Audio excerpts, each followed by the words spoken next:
Assalamualaikum warahmatullahi wabarakatuh. Kami dari kelompok 3 mata kuliah Properti Material akan membahas mengenai material bahan pencampur beton yang dapat membuat anti-kropos atau spray zone di bangunan yang tersentuh air laut. Sebelum melakukan pembahasan, izinkan saya untuk memperkenalkan anggota kelompok 3. Yang pertama ada Dimas, yang kedua ada Shevchenko, dan yang ketiga ada Lina. Sebelum masuk kepada topik pembahasan, saya akan menjelaskan sedikit mengenai latar belakang pembuatan materi ini. Saat ini di Indonesia, kebutuhan bahan bangunan untuk pekerjaan sipil terus meningkat. Dalam membangun suatu struktur bangunan gedung perkantoran, ruko-ruko, pusat perbelanjaan, pasar, sekolah, dan bangunan lainnya yang pada setiap tahunnya di Indonesia selalu meningkat.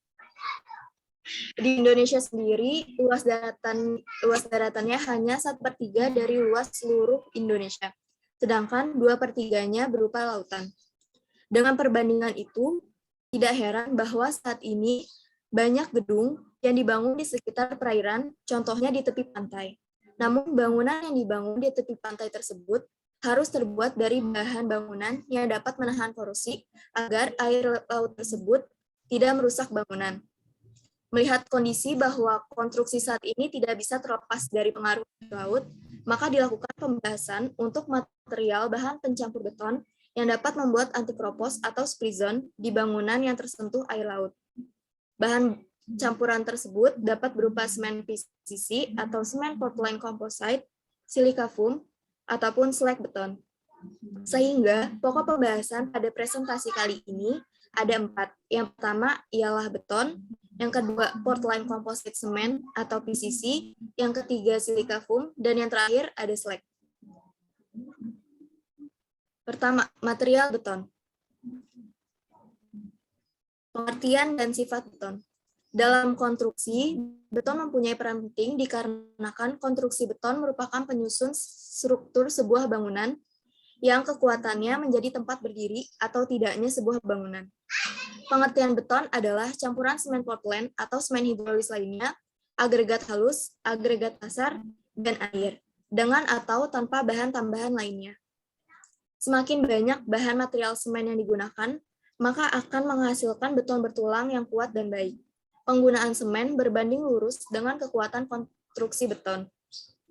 Sedangkan untuk air yang digunakan sesedikit mungkin agar campuran konstruksi beton bisa dikerjakan dan agar hasil dari konstruksi beton tersebut tidak jelek. Sedangkan untuk sifat-sifat beton pada umumnya dipengaruhi oleh kualitas bahan, cara pengerjaan, semen yang akan mempengaruhi kualitas beton dan kecepatan pengerasannya. Ada gradasi agregat halus yang akan mempengaruhi pengerjaannya, sedangkan untuk gradasi agregat kasar akan mempengaruhi kekuatan beton. Dan ada kualitas serta kuantitas air mempengaruhi pengerasan dan kekuatan beton. Untuk cara merawat beton ada 5 metode. Yang pertama, membasahi permukaan beton. Yang kedua, merendam beton dengan air. Yang ketiga, membungkus beton dengan bahan yang dapat menahan penguapan air. Yang keempat, menutup permukaan beton dengan bahan yang dapat menahan penguapan air dan dibasahi secara berkala. Dan yang terakhir, menggunakan material khusus.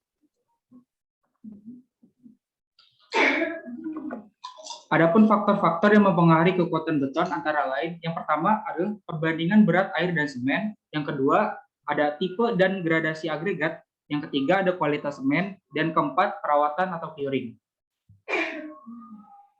Pengaruh air laut terhadap beton. Air laut merupakan air yang tidak boleh dijadikan bahan campuran beton dikarenakan air laut mengandung sifat kimia yang akan membahayakan struktur beton. Pengaruh kimia air laut disebabkan oleh adanya serangan sulfat yang mengakibatkan beton tampak menjadi berwarna keputihan, serta beton akan mengembang sebelumnya didahului oleh terjadinya spaling dan retakan. Pertama kali mengalami serangan sulfat, kekuatan tekan beton akan naik, lalu secara berangsur-angsur mengalami kehilangan kekuatan dan akhirnya beton mengembang. Yang kedua, Portland Composite Cement atau PCC.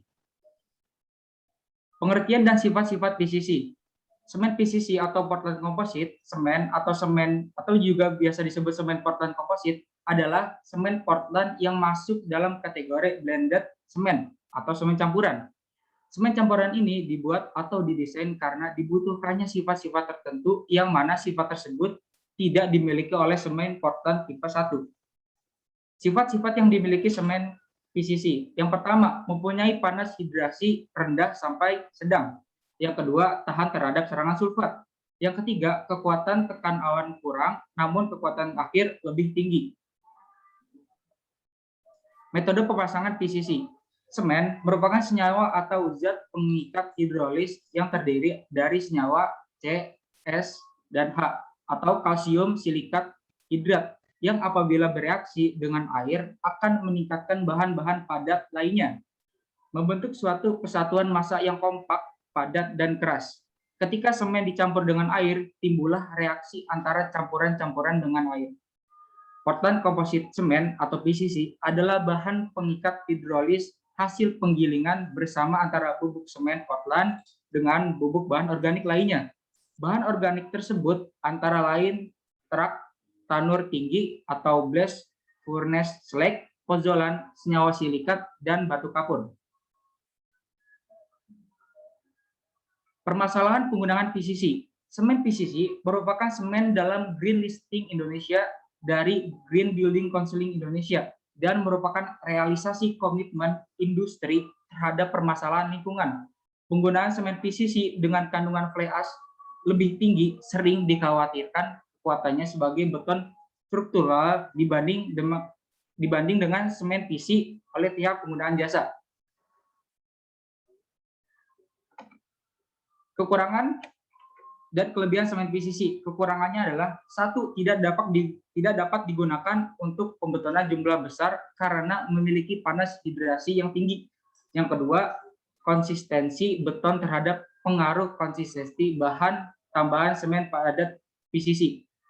Yang ketiga, menghasilkan beton yang relatif kurang kohesif. Yang keempat, memiliki kehalusan yang lebih rendah karena permeable yang lebih tinggi dan hasilnya memiliki daya tahan yang lebih rendah. Adapun kelebihannya, satu, memiliki tahan besar terhadap retak dan susut, tetapi memiliki resistensi yang lebih kecil terhadap serangan kimia. Yang kedua, semen PCC lebih kedap air. Permukaan acian lebih halus dan lebih ramah terhadap lingkungan karena lebih mengurangi gas CO2 ke udara dan juga mengurangi energi bahan bakar batu bara dan bahan baku dengan optimalisasi penggunaan cleaner. 3. Silika foam. Pengertian dan sifat silika foam. Silika foam adalah material pozolan yang halus, di mana komposisi silika lebih banyak dihasilkan dari tanur tinggi atau sisa produksi silikon atau alloy besi. Silikon dikenal sebagai gabungan antara mikrosilika dengan silika foam. Sifat kimia geometris dari silika foam adalah silika foam mengisi rongga-rongga di antara bahan semen dan mengakibatkan diameter pori mengecil serta total volume pori juga berkurang. Sedangkan sifat mekaniknya, silika foam memiliki reaksi yang bersifat pozolan yang bereaksi terhadap batu kapur yang dilepas semen. Metode pemasangan silika foam.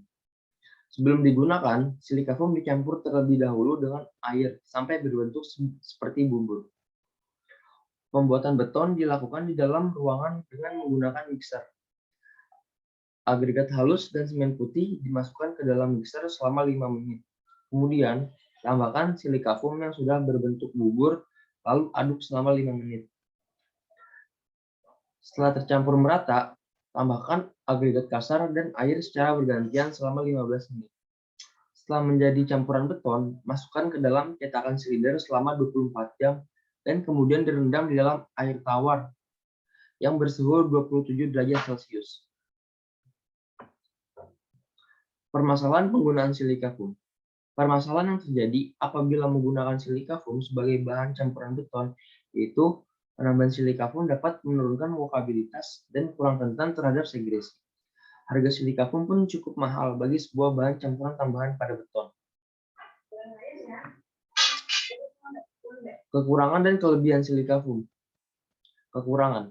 Pertama, rentan terhadap segresi serta menurunkan workabilitas. Kelebihan silika foam dapat mengurangi perembesan air pada beton sebagai penetrasi klorida, permeabilitas lebih kecil, dan ketahanan terhadap kehausan tinggi, serta meningkatkan kuat tarik, kuat lentur, dan memperkecil susut serta rangkap. Yang berikutnya ada slag. Pengertian dan sifat slag. Slag merupakan bahan sisa dari pengecoran besi yang prosesnya memakai dapur yang bahan bakarnya dari udara yang ditiupkan. Slag adalah produk non-metal yang merupakan material berbentuk halus sampai balok-balok besar dari hasil pembakaran yang didinginkan. Slag dapat digunakan sebagai campuran semen dan dapat juga digunakan sebagai pengganti agregat. Faktor-faktor untuk menentukan semen penyemanan dalam slag adalah komposisi kimia, konsentrasi alkali dan reaksi terhadap sistem, kandungan kaca dalam slag, kehalusan, serta temperatur yang ditimbulkan selama proses hidrasi berlangsung.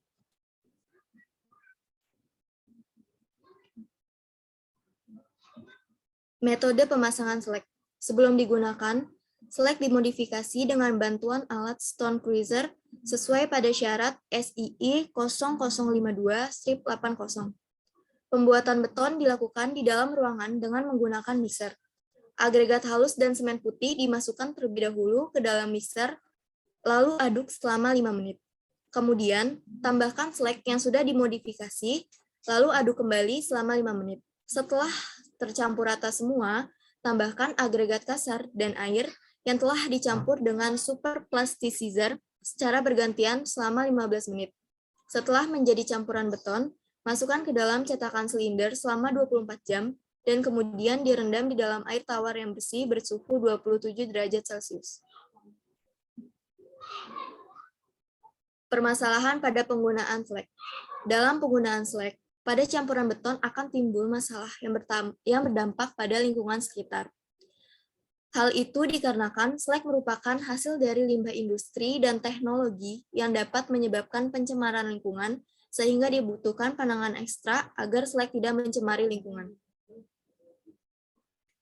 Yang terakhir dari pembahasan slag adalah kekurangan dan kelebihan slag. Untuk kekurangan slag dapat mencemari lingkungan, sedangkan untuk kelebihannya, yang pertama, biaya slag lebih ekonomis, yang kedua, mempertinggi kekuatan tekan beton, yang ketiga, mengurangi panas hidrasi dan menurunkan suhu, yang keempat, meningkatkan kuat tarik, kuat lentur, dan memperkecil susut serta rangkak, dan yang kelima, mempertinggi keawetan. Serta slag juga dapat mempertinggi ketahanan terhadap sulfat dalam air laut, sehingga penambahan slag dalam bahan material campuran beton akan sangat bermanfaat bagi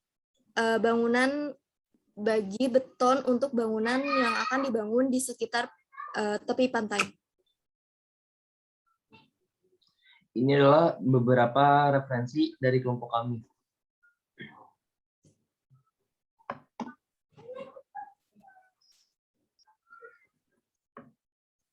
Sebelum pembahasan ini berakhir, saya ingin memberikan kesimpulan. Berdasarkan hasil pembahasan di atas, maka dapat ditarik kesimpulan sebagai berikut. Pertama, penggunaan semen PCC atau Portland Cement Composite menghasilkan ketahanan beton lebih baik daripada semen OPC dalam lingkungan air laut, asam, serta sulfat. Semen PCC lebih banyak direkomendasikan untuk konstruksi di lingkungan agresif. Salah satu keuntungan semen PCC adalah semen PCC tidak dapat digunakan untuk pembetonan jumlah besar karena memiliki panas hidrasi yang tinggi. Sehingga untuk penggunaan beton dengan jumlah yang besar tidak disarankan memakai semen PCC sebagai bahan campuran. Kedua, silika foam. Silika foam memiliki kelebihan yaitu penetrasi klorida, perembesan air, serta meningkatkan ketahanan terhadap abrasi dan korosi, yang sangat berguna apabila digunakan dalam pencampuran beton untuk bangunan yang berada di dekat air laut. Penambahan silika foam dapat menurunkan workabilitas dan kurang rentan terhadap segresi. Dan juga harga untuk sebuah silika foam cukup mahal bagi sebuah bahan campuran tambahan pada beton. Ketiga, penambahan slag pada beton yang akan digunakan untuk bangunan di dekat air laut sangat bermanfaat. Dikarenakan salah satu kegunaan dari penggunaan slag pada campuran beton ialah dapat mempertinggi ketahanan terhadap sulfat dalam air laut. Akan tetapi, dalam penggunaan slag sebagai bahan campuran beton akan menyebabkan pencemaran lingkungan sehingga dibutuhkan penanganan ekstra agar tidak menyebabkan pencemaran lingkungan. Lalu, agar menghasilkan mutu beton yang lebih baik, disarankan agar mempertimbangkan beberapa faktor, yaitu pertama, pengujian material harus lebih teliti lagi, karena bisa jadi alat yang kita gunakan belum pernah dikalibrasi. Kedua, pada pelaksanaan konstruksi beton yang antipropos dapat memanfaatkan beton yang memiliki sifat highly flowable dan soft compactable, sehingga perlu dilakukan pengujian beton segar yang meliputi sifat workability, flowability, dan flingability. Kurang lebihnya mohon maaf. Sekian dari kelompok kami. Wassalamualaikum warahmatullahi wabarakatuh.